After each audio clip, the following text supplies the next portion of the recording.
এখানে যারা পুলিশ আছেন তারা করতে চাইলেও উপর থেকে আটকে দেবে। আমি অন ক্যামেরা বলছি, সঠিক তদন্ত হবে না। তদন্ত হলে তৃণমূলের নেতারা ফাঁসবে। যেটা আসছিল, যখন খুন হয় আমরা প্রত্যেকেই বলি কোন জায়গায় খুন হলে কি কারণে খুনটা করলো, লোকটাকে কেন মেরে দিল বা মহিলাটাকে কেন মারলো, কারণটা খুঁজি। এই কারণ না খুঁজি সহজেই যাতে আমাদের সামনে কারণ দাঁড় করিয়ে দেয়, সেটা কি বললো, যে ধর্ষণ করে খুন করে দিয়েছে, ধর্ষণ করেছে বলে দেবে, ওই জন্য খুন করে দিয়েছে, এটা স্বাভাবিক।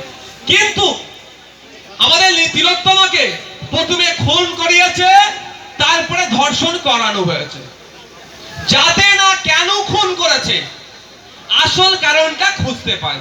তবে কিন্তু যখন সারা রাজ্যের মানুষ হিন্দু মুসলিম নির্বিশেষে জনগণ কাঁধে কাঁধ মিলিয়ে আমাদের তিলোত্তমার জন্য যখন চিৎকার করেছে, আস্তে আস্তে এক্সপোজ হয়েছে তিলোত্তমাকে কেন খুন হতে হলো, কেন খুন করলো তিলোত্তমাকে, দোষটা কি ছিল তিলোত্তমার?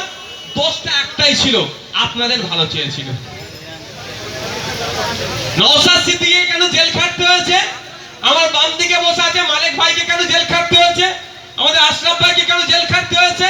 এখানে অনেক জেল খাটা আছে। শাহাবুদ্দিনকে কেন জেল খাটতে হয়েছে? দোষ একটাই, আপনাদের ভালো চেয়েছি বলে। আমার নামে অলরেডি 18খানা মামলা হয়ে গেছে। 18টা কটা? 18টি মামলা হয়েছে। কেন হয়েছে? আপনাদের ভালো চেয়েছি বলে। দোষ একটাই, আমাদের তিলোত্তমাকে যে কারণে খুন হতে হয়েছে, নওশাদ সিদ্দিকীকে ওই কারণেই মামলা খেতে হয়েছে। তিলোত্তমা চেয়েছে আপনার ভালো, আর নওশাদ সিদ্দিকী চাইছে আপনার ভালো। কিন্তু দুর্ভাগ্য আমাদের, আমি তো এখনো বেঁচে আছি, জানি না কবে মরবো, বিশ্বাস নেই এদেরকে, কোনো সময় হয়তো। কিন্তু তিলোত্তমাকে এরা বাঁচতে দিল না। তিলোত্তমার অপরাধটা কি ছিল? অপরাধটা এটাই ছিল, হসপিটালের মধ্যে দুর্নীতি হতো। আপনার আমার লোকেরা গিয়ে ট্রিটমেন্ট নিত আরজি করে, ওখানে গিয়ে হসপিটালটাতে দুর্নীতি হতো, অন্যায় হতো, ফেক ঔষধ দেওয়া হতো, ডুপ্লিকেট ঔষধ দিত। এর বিরোধিতা আমাদের তিলোত্তমা করেছিল। আর কি দুর্নীতি হতো? হসপিটালের ওটি রুমে এই কিছু ডাক্তার মচ্ছব করতো।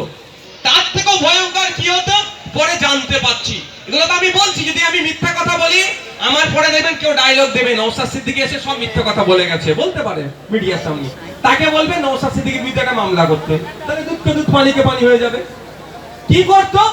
হয়তো আপনার আমার রোগী মারা গিয়েছে, মর্গে লাশ থাকে না ভাই, এরা এত বড় অপদার্থ ওই মৃত মহিলাগুলোর সাথে কুকর্ম করে ভিডিও করে বাইরের বাজারে বিক্রি করতো।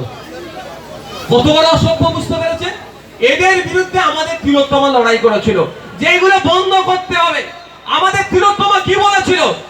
এরা এত বড় নির্লজ্জ, মৃতদেহকে এরা বিক্রি করে দিত, মৃতদের অস্থি টস্থি যা আছে এরা বিক্রি করে দিত। এটার বিরুদ্ধে তিলোত্তমা কথা বলতো, সেই জন্য তিলোত্তমাকে কি করলো? খুন করলো। তিলোত্তমার বিচারের জন্য আমাদেরকে কথা বলতে হবে না ভাই?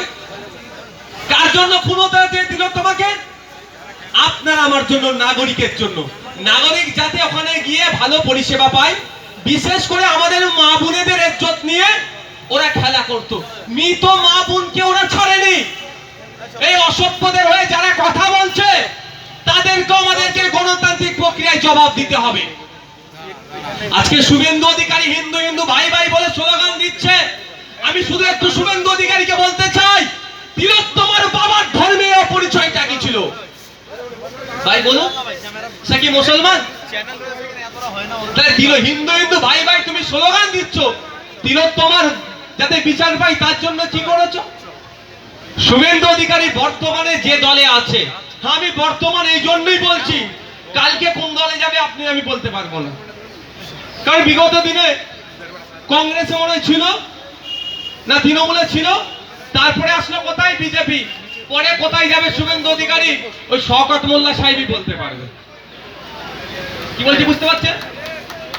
শওকত সাহেব ভালো বলতে পারবে আগামী দিনে তৃণমূলে আসবে কি আসবে না, সব হয়তো দেখুন ফেস টাইমে কথা হয়। আর বাইরে রাজায় রাজায় যুদ্ধ করে উলু খোগড়ার এই হচ্ছে। বর্তমানে তিনি যে দলে আছে সিবিআই সেই দল নেই পরিচালনা করছে, অর্থাৎ সেন্ট্রাল গভর্নমেন্ট।